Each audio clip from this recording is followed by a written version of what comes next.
आउज़ बिल्लाहि मिनश्शैतानिर्रजीम बिस्मिल्लाहिर्रहमानिर्रहीम।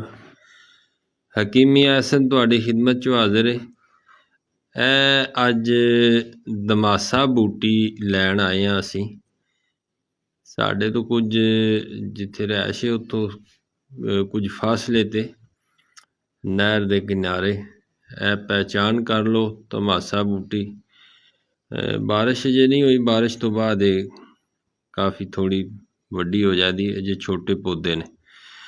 अच्छा नुस्खा है एक जिन्हां दा प्रोस्टेट दा मसला होवे, प्रोस्टेट ग्लैंड्स इनलार्जमेंट दा मसला होवे, पेशाब करन दे विच दिक्कत होवे, पेशाब दी रुकावट होवे, पेशाब दे विच पस आंदी होवे या पेशाब बंद हो जाता होवे।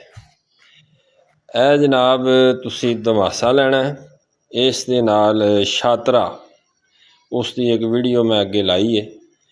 छात्रा पित पापड़ा भी हुण पंजाबी जुबान च आखदे ने।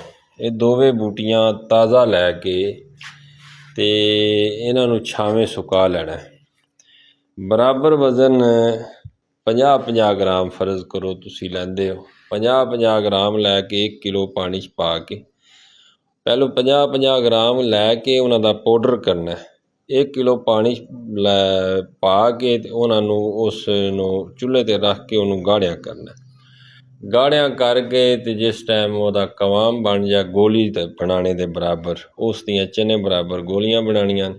सुबह दोपहर शाम खाना खान तो बाद एक गोली पानी दे नाल देनी। जिन्हां बंदियां दे पेशाब का मसला होवे, मसाने दी गदूद का मसला होवे, प्रोस्टेट ग्लैंड्स का इशू होवे, वो इन्हां नूं इस्तेमाल करन।